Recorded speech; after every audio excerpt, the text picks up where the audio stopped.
Mhm.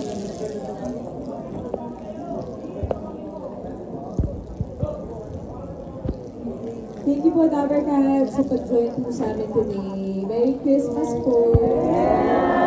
Balik po kayo ulit. Next year na. So wala na po kami buto. Last day.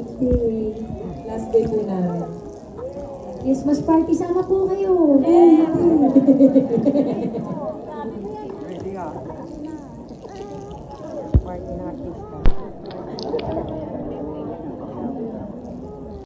Welcome back, mga kaaldab. Ito na naman po ang inyong lingkod, si Mr. Destiny. At magbibigay na naman po tayo ng pinakamainit na update po ngayon sa social media. Pinagpepiestahan po ngayon yung latest post ni Congressman Arjo Atayde ng Newsco, pep.ph, Philippine Star ngayon, at syempre Kapamilya website. Hindi na po mawawala yon. Maraming mga katanungan, mga kaaldab, na mapapaisip nga po kayo. Pero bago tayo dyan, dito po muna tayo kay Miles at kay Maine Polkerson. Sabi ko nga po sa inyo, si Miles, malaki talaga respeto niya kay Maine. Di po ba? Halatang halata naman po na tama naman po yung mga sinasabi ng iba. Tanging si Miles lang po talaga ang masasabi natin na hindi nagkaroon ng TikTok moves kay Alden. Hindi siya gumawa ng video na kumbaga kagigiliwan na maililing siya. Siya po lang yung tipo ng collab team na tahimik. Hindi mo nga malalamang collab team po si Miles Ocampo eh. Akala nyo lang po ang pinakabida doon si Sharon Cuneta at si Alden Richards. Hindi, maganda rin daw pala ang role ni Miles Ocampo sa Family of Two. Ayan eh, base po sa mga nakapanood. Pero kaya sinabi ko, hindi ako nagpo-promote o hindi ko po ini-encourage yung mga dumadaan sa channel ko na panoorin nyo yung Family of Two. Bahala po kayo. Kumbaga ako lang naman po ay nagbibigay ng update. Kayo pa rin po magdi-decide kung panonoorin nyo nga po ba siya o hindi. Di po ba? Ang sa akin lang, gabay lang. Pero wala pong pilitan kasi napakarami nga po talagang palabas sa Pasko. 10 nga po talaga yan na maraming pagpipilian. Di po ba? Siyempre yung iba gusto pambata, yung iba gusto horror, yung iba gusto comedy, yung iba gusto action. Depende na lang po yan sa inyo. Hindi po ba? At least, kumbaga, yung update lang naman yung binabato ko. Gaya nga na sinabi natin, si Miles lang po talaga yung hindi masyado dumikit kay Alden. Bakit kaya? Di po ba?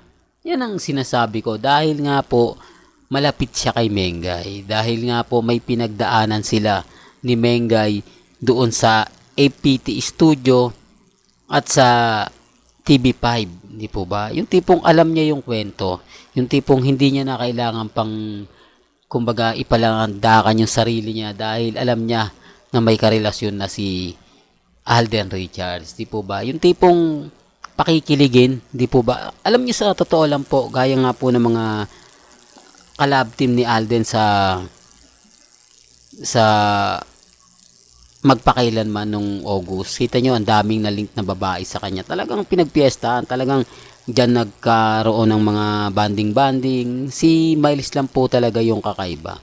Di po ba? Sinasabi ko lang po para lang klaro ha. Para lang po sa kaalaman ng lahat. Di po ba? Siya lang po talaga yung kakaiba. Pero kaya sinabi ko, wala pong pilitan.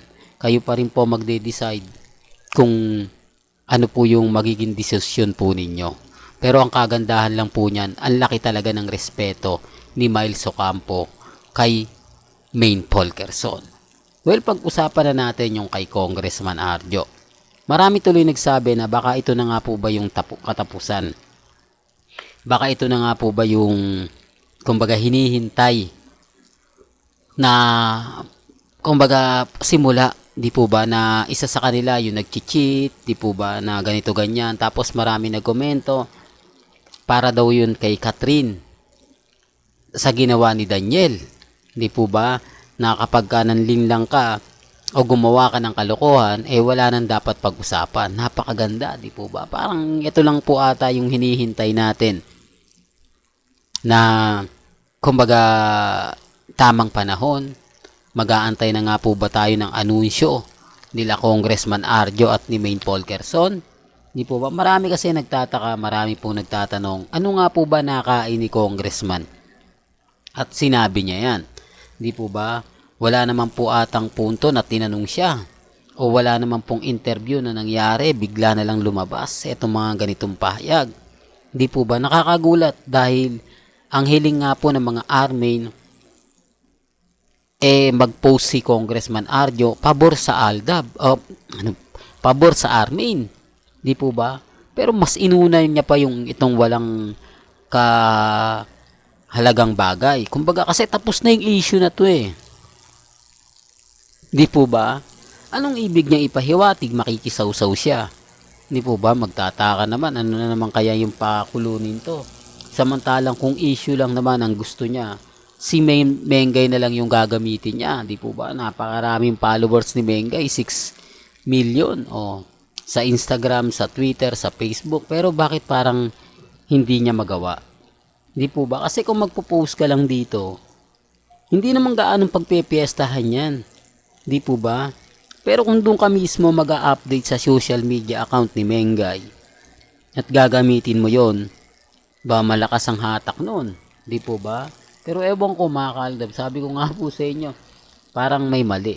Di po ba? Parang kung baga hindi yung tipong bago natin ituloy ito mga kaaldab ba, kung bago ka lang sa channel na to at isa kang true-blooded Aldab Nation na nagmamahal po kila Mengay at Tisoy, tama po ang channel na pinuntahan mo, kaya consider na po kitang bagong subscriber at huwag mong kalimutang i-share ang mga video po natin sa mga mami, sa mga titas, at sa mga senyor.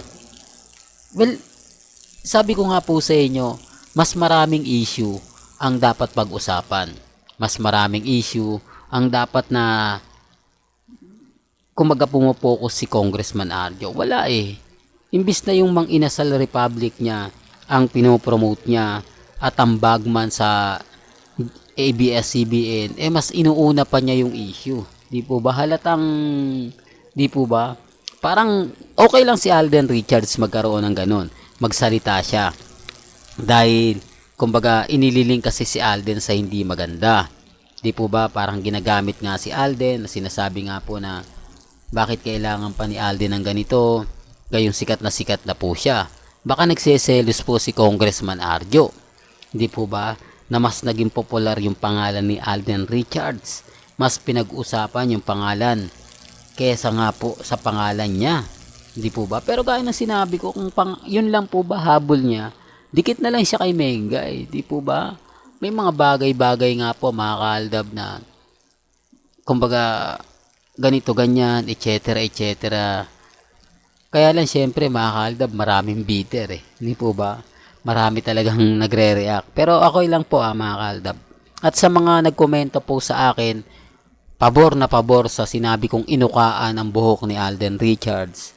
Sa mga sumuporta, sa mga nag-react, sa mga nagsabing totoo yung sinasabi ni Mr. Destiny, nagpapasalamat po ako. I-remind ko, hindi ko po yung binayaran. Never po tayo nagbayad para lang po mag-comment ng pabor sa akin.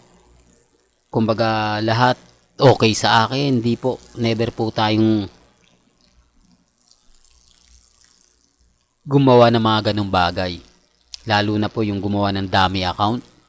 Di po ba? Hindi ko ginagawa yan. Sila po kasi alam nyo sa totoo lang, kaya lang po nila pinagpipilitan yan. Kasi alam po nila eh. Kumbaga ginagawa po nila. Di po ba? Sinasabi ko lang po para klaro. Ginagawa po nila yan kaya alam na alam po nila dahil gawain po nila. Yun po yung resibo at ebidensya. Para lang klaro, kasi hindi naman po sila magre-react pag hindi po nila gawain eh. Di po ba? Ngayon lumalabas yung mga ganyang bagay. Na galit. Hindi, may dami account yan, marami. Halatang halata. Pero remind ko po sa inyo, never po talaga akong gumagawa ng ganyan. Well, hanggang dito na lang po yung updates natin mga kaaldab. Kaya kung gusto nyo pa po ng pinaka-latest at sariwang update, abay tumutok lang po kayo dito po sa channel ni Mr. Destiny para updated po kayo sa mga latest at sa mga bagong video po na ilalabas po natin maya-maya lang. Hanggang sa muli, salamat po sa panonood at pakikinig.